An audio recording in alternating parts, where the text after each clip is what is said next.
Hi, my name is Lauren-Blair Donovan, and this is Good Grief. This is a series where I talk about what it's like to grieve someone very important to you and what the grief process is actually like and what weird things come up in a grief journey, how people treat you. I'm making these videos because I think it's important to talk more about grief as a culture. I want people who have lost people to feel seen in these videos. It feels more important than ever to feel seen if you are grieving, because I think a lot of people have lost people in 2020, like there's a plague going around.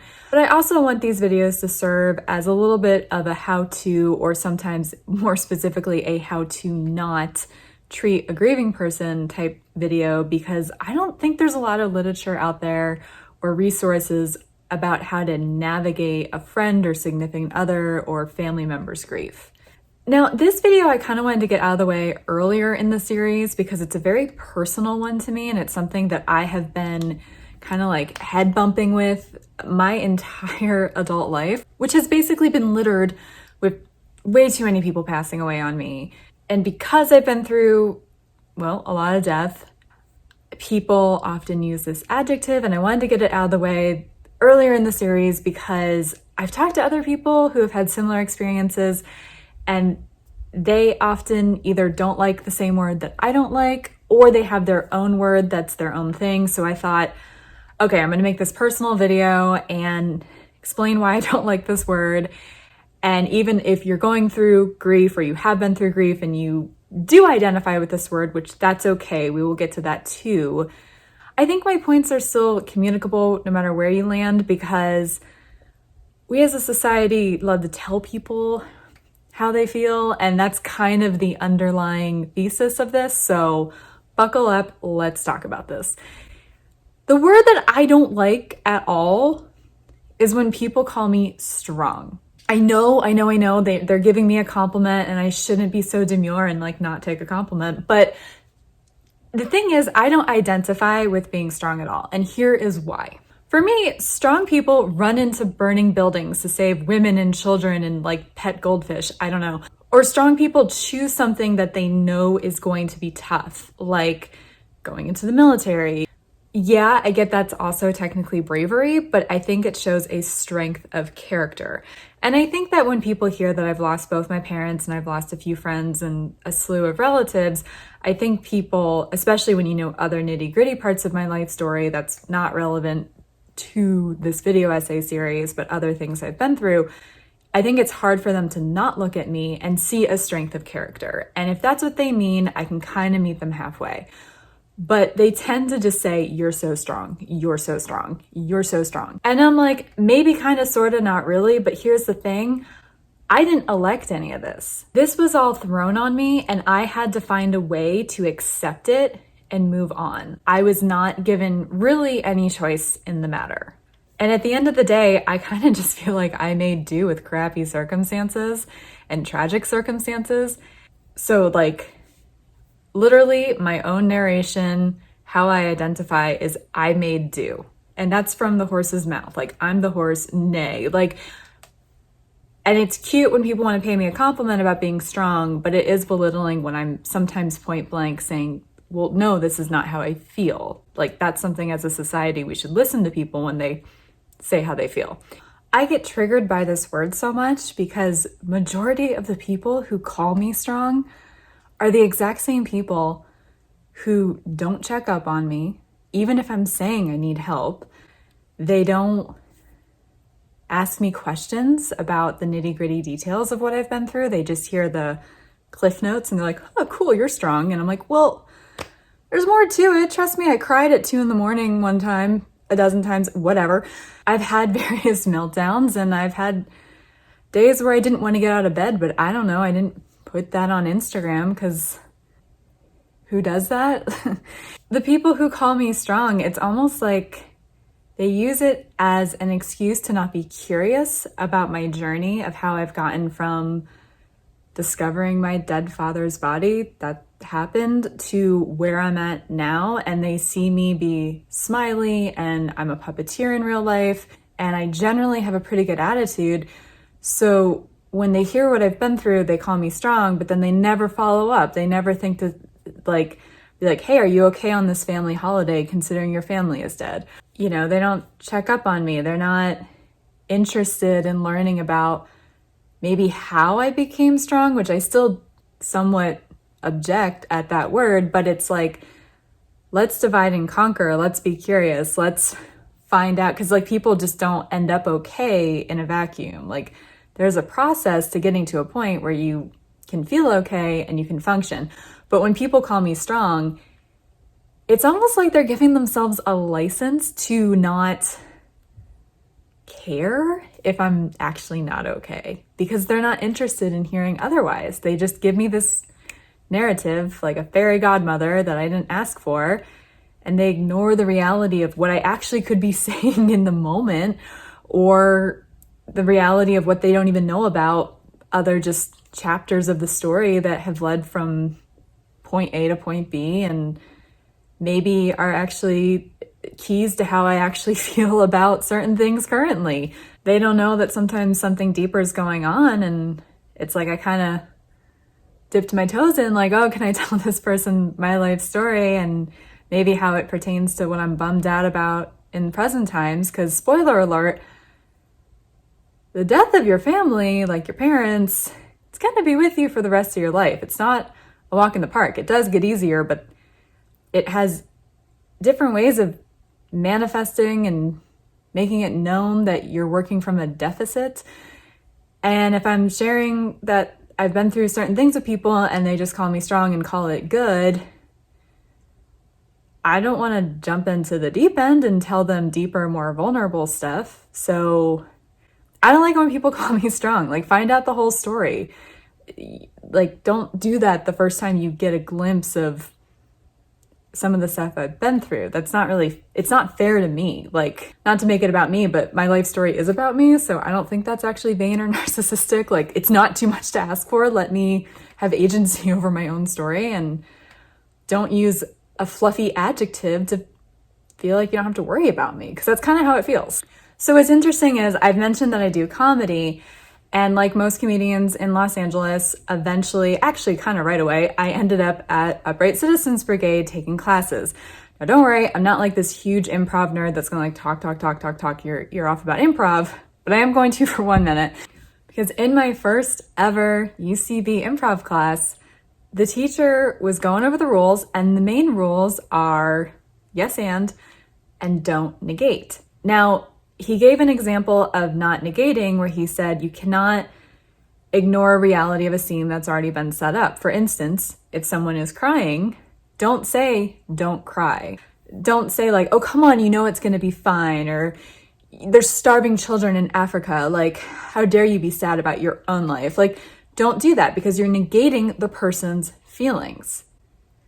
And it's more interesting to explore why someone's crying than it is to tell someone not to cry.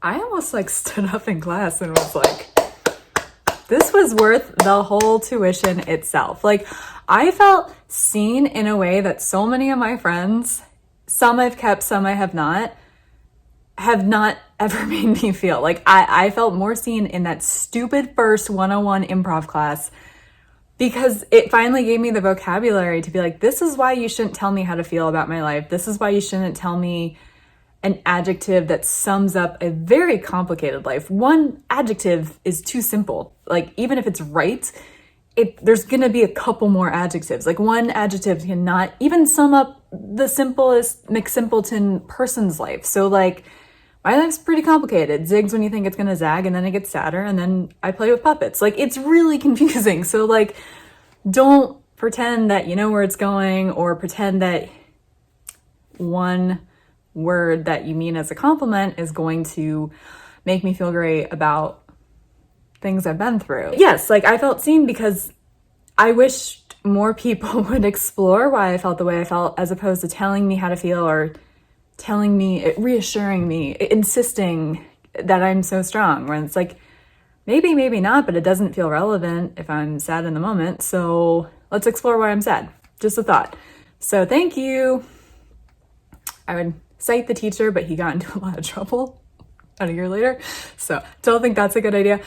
Don't think he's welcome back in Upright Citizens Brigade, but that's okay. But that class, I'm so grateful for it because now I can tell people, don't negate me. Let's build out the reality of the scene that we're in and the world that I'm in, and then go from there.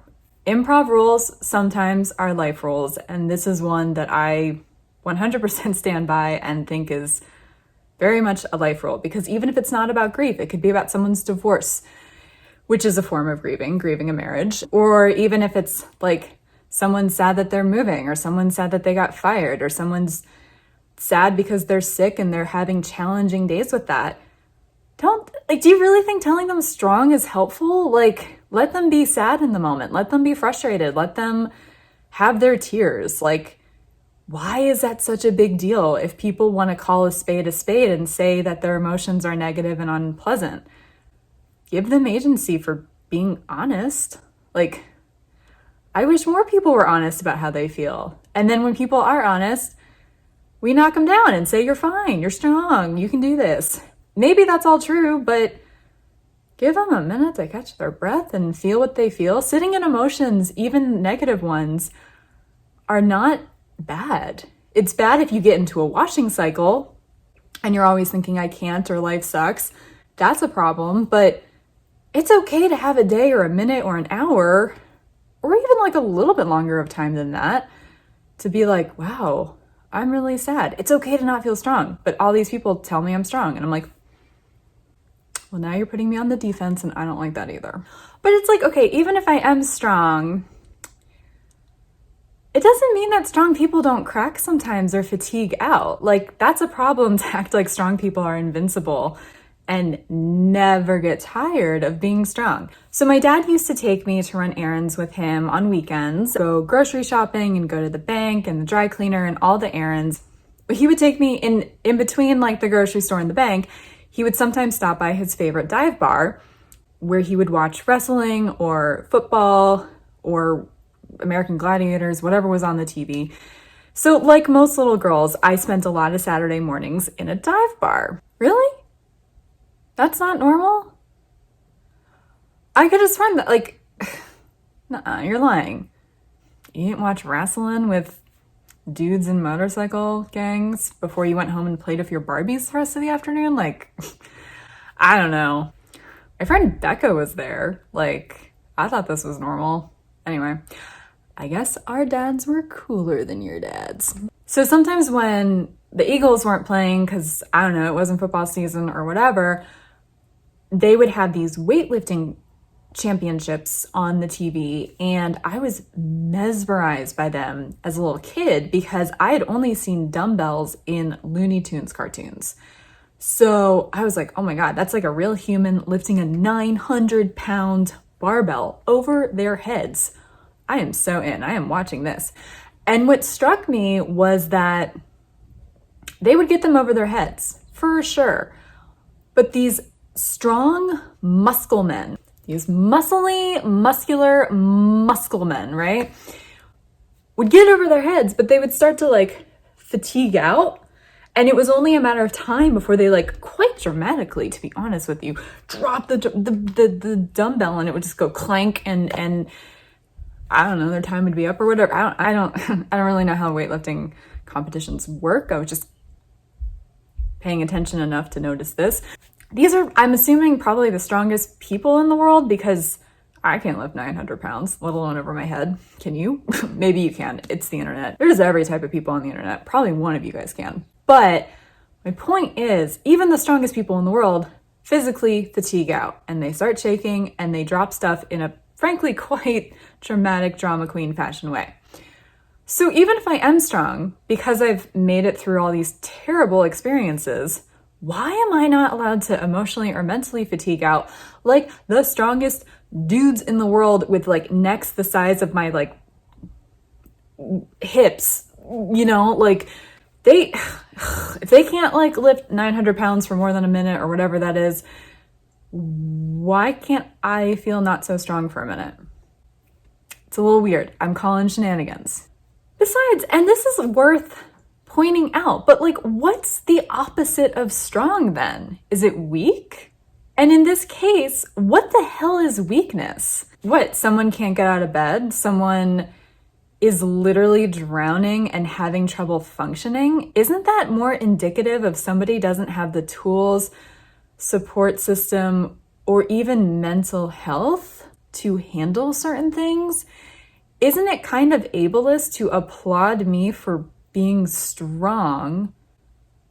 Because isn't it by default criticizing anybody who maybe spirals out in ways that are different than the ways I spiraled out or more extreme than the ways that I did? I did spiral out, but I guess they were relatively contained. But a big reason for that is despite how unlucky I really have truly been in certain moments of my life, I'm not battling a mental illness on top of it.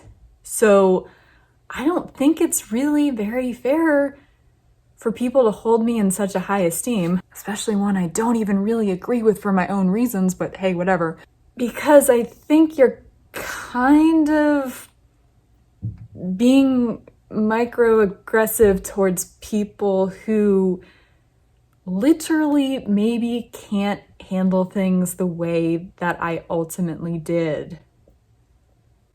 We got enough problems in this world, so let's not do that. I don't like it. Now, look, I know that most people's intentions are really good when they call me strong. Besides the fact that they never check up on me again, usually, whatever. That's besides the point.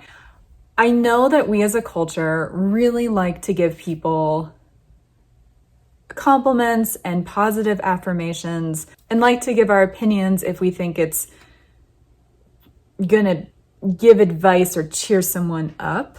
But it's always gonna be empty advice or cheerleading or compliments or adjective giving if you're not listening to what the story is and how the person that you're trying to compliment, if you're not listening to what they're actually saying about how they're actually feeling, like, yeah, it's empty. Part of why I think I get triggered also is because I feel like a lot of people call me strong when I'm at my worst moment, when I'm openly, admittedly at my worst moments. And it's just not helpful in that moment. It's kind of like the improv thing where it's like, you're negating exactly how I'm feeling right now. I'm saying I can't do this anymore. I'm saying I feel broken. I'm saying I need my friends. I need help. And then I get, you're so strong though. You're so strong. It reminds me of elementary school because we notoriously had this like really terrible nurse where you'd go in for a headache and she'd give you a Band-Aid. Or you'd come in with like a bleeding hand and she'd be like, oh, cool, here's an ice pack. Like notoriously, like as second graders, we're not nurses or doctors, but we know this is not being medically helpful. I don't know who hired her. I have questions. My point is, when you call me strong, when I have like 5 tears coming out of each eye, and I'm saying, I can't keep living like this, or I can't keep going through this, because I have 100% had those conversations, no matter how much fun my life looks with all the colorful puppets. I promise you, I have reached breaking points and I've been what I thought was vulnerable and open and candid and transparent. And I got people telling me I was strong. And they did not know the whole history of what got me there. I felt a little judged, to be honest, for crying, because sometimes it was also kind of a passive aggressive thing, like, but you're so strong, why are you doing this, why are you crying? Oh, I'm sorry. My mom died less than a year ago and my dad's already dead, and I have other very questionable things and tragic things that have unfolded in my life, both in the past and currently. But you're right, how dare I have feelings about that, because I'm strong. That doesn't make sense. That is a Band-Aid for a headache. Like, don't do that. I think it's just easier if you're watching someone be really sad about anything, whether it's about their dead parents or whether it's, I don't know, about they failed a class. I don't know. It could be anything. I think it's better to call out the reality of the situation and say, this really sucks. I think most of us grieving or struggling in any manner would appreciate just kind of being leveled with and people being realistic about the situation. Like, we don't need a nice bow put on our situation because you feel uncomfortable with our emotions, therefore you want to put a nice spin on it, you know? Like, you put a nice spin on my situation. My parents are still dead. They're not coming back. So no matter how positive you want to be, I think I'm gonna fare better if I'm realistic about what has happened. Like, I'm sorry that I'm not the positive force that you need to watch me go through grieving